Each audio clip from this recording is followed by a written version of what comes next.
Assalamualaikum warahmatullahi wabarakatuh. Kali ini saya akan menjelaskan video tentang program guru belajar yang disediakan oleh Direktorat Jenderal Guru dan Tenaga Kependidikan Kementerian Pendidikan dan Kebudayaan Republik Indonesia untuk series Asesmen Kompetensi Minimum atau AKM.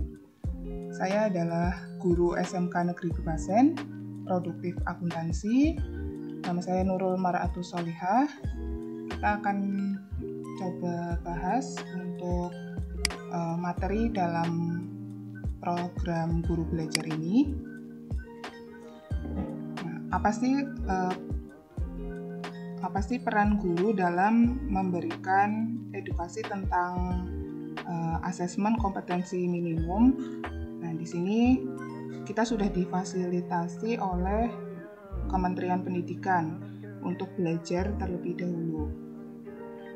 Program ini merupakan kegiatan pembelajaran secara mandiri dengan alokasi waktu selama 32 jam pertemuan yang dapat teman-teman guru atur secara fleksibel. Guru belajar seri asesmen kompetensi minimum ini disusun dengan memadukan tahapan dan pendekatan modular yang memfasilitasi peserta melakukan personalisasi pembelajaran. Selain itu, program ini dapat mendorong guru untuk saling belajar dengan guru yang lain dalam hal berbagi praktik baik pembelajaran. Nah, kita akan mempelajari materi tentang asesmen nasional. Di sini kompetensi siswa diharapkan bisa cakap dalam kecakapan hidup abad 21 serta bisa menjadi siswa yang memiliki profil pelajar Pancasila. Ini akan terukur melalui asesmen nasional berupa AKM, asesmen kompetensi minimal, survei karakter, dan survei lingkungan belajar. Nah, kalau sebelum adanya asesmen nasional itu kita masih mengandalkan ujian nasional sebagai kriteria kelulusan siswa. Nah, ini kita bisa melihat kriteria pembanding antara asesmen nasional dengan ujian nasional. Ini pembedanya ada di tujuan pelaksanaannya, jenjang penilaian, level siswa, subjek siswa, model soal, sasaran penilaian, serta metode penilaian. Nah, ini yang paling mudah diamati, pembedanya ini di subjek siswanya ya. Kalau asesmen nasional ini hanya siswa yang dipilih secara acak untuk mengikuti AN. Tapi kalau ujian nasional ini semua siswa mengikuti UN. Kemudian level siswanya untuk AN itu level tengah atau di sini kelas 5, kelas 8, dan kalau kita sebagai guru SMK berarti kelas 11. Kalau ujian nasional itu kan ada di jenjang tingkat akhir. Kemudian ini bisa dilihat untuk perbedaan lainnya. Lalu instrumen asesmen nasionalnya ini melalui tiga instrumen. AKM itu dibedakan, ada AKM literasi dan numerasi. Survei karakter ada penilaian sikap, nilai atau keyakinan, dan kebiasaan. Survei lingkungan belajar ada aspek input dan aspek proses. Nah, dalam materinya kita akan diberikan materi-materi tentang komponen dari AKM literasi membaca dan komponen dari AKM numerasi. Ini bisa dibedakan dari kontennya, proses kognitifnya, dan konteks. Dalam BIMTEK-nya tersebut juga akan disajikan contoh-contoh soal AKM literasi. Ini banyak sekali contohnya, ini hanya salah satu yang saya tampilkan. dan juga contoh AKM numerasi. Jadi jenis soal AKM itu tidak hanya berkaitan dengan mapel bahasa Indonesia dan matematika, meskipun mungkin bunyinya literasi dan numerasi itu mengarah ke dua mapel ini ya. Namun pada mapel lain juga harus meningkatkan kualitas pembelajarannya berdasarkan hasil dari AKM.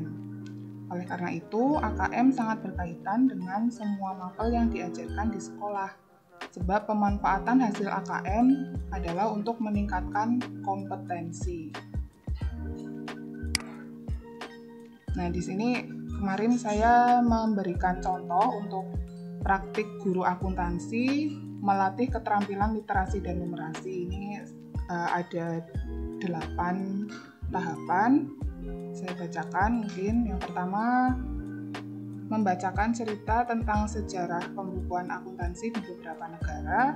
Kemudian murid merasa tertarik dan antusias bertanya lebih banyak tentang asal mula serta pelaksanaan hukum akuntansi di Indonesia maupun di luar negeri. Dan yang ketiga, permainan menjodohkan tokoh akuntansi dengan asal negaranya. Jadi ada salingan game. Lalu yang keempat, murid diminta mengidentifikasi standar akuntansi yang dijadikan pedoman di setiap negara. Kelima, game lagi, permainan selanjutnya tentang tebak cepat saldo normal akun. Kemudian yang keenam, diskusi peran akuntan dan akuntansi dalam kehidupan sehari-hari. Ketujuh, permainan cepat tepat kalkulator. Yang terakhir, murid bisa mengaplikasikan apa yang telah dipelajari dengan bermain role play menjadi akuntan di berbagai lini kehidupan. Bisa sebagai guru atau akuntan pendidik, sebagai kaur desa mungkin atau akuntan pemerintah, akuntan publik maupun akuntan intern perusahaan. Jadi guru dapat menyimpulkan bahwa murid telah berhasil mengembangkan kemampuan literasi dan numerasinya karena telah mampu memakai konsep akuntansi dengan efektif dan percaya diri. Murid mampu menjelaskan cara berpikir dan mentransfer keterampilan mereka dalam kondisi nyata yang mereka amati atau jumpai sehari-hari. Mereka telah membangun sudut pandang akuntansi bukan hanya pelajaran yang harus mereka hadapi di kelas, tetapi sebagai sebuah keterampilan hidup. Jadi bukan hanya tentang konten materi pelajarannya, tapi juga kompetensinya dalam kehidupan sehari-hari. Nah, bagaimana sih kita bisa mengikuti pelatihan AKM? Teman-teman guru bisa mengikuti 2 tahap. Tahap pertama itu BIMTEK, tahap kedua pengimbasan. Ini bisa diikuti baik oleh guru, kepala sekolah, pengawas SD, SMP, SMA, SMK, maupun guru atau kepala sekolah SDLB, SMPLB, SMALB, dan PKBM sederajat. Nah, ini akan kalau sudah berhasil tahap 1 akan dapat sertifikat 32 jam pelajaran. Nah, kita bisa langsung praktikkan dengan mengetik guru belajar di browser Google. Nanti akan diarahkan. Kita pilih alamat gurubelajar.kemdikbud.go.id. Nah, nanti muncul beranda Kemdikbud. Nanti kita bisa klik masuk. Lalu muncul login, proses login program guru belajar. Kita bisa memasukkan nomor UKG. Jadi syaratnya harus memiliki akun UKG dan juga mengetahui passwordnya. Lalu kita klik masuk. Nah, di sini ada 4 pelatihan. Ini sudah berjalan, PKH juga sudah, pendidikan keterampilan hidup sedang akan berjalan. Lalu yang sudah berjalan dan akan kita pilih adalah yang asesmen kompetensi minimum. Kita klik yang ini. Nah, kita selanjutnya akan memilih jadwal pelatihan. Ini ada 11 angkatan. Kalau saya ini ikut di angkatan 6 pada tanggal 29 Januari sampai 2 Februari kemarin. Jadi untuk sekarang masih bisa di angkatan 11 ya. Lalu nanti pengimbasan ini dengan membuat video. Setelah memilih jadwal angkatannya, lalu klik mulai dan selesaikan proses BIMTEK-nya selama periode pelatihan. Waktunya fleksibel, mau pagi, siang, sore, malam itu bebas, 24 jam waktunya terserah Bapak dan Ibu guru. Lalu kalau sudah 100% berarti sudah berhasil bisa mendownload sertifikat 32 JP seperti ini. Lalu melanjutkan dengan video pengimbasan.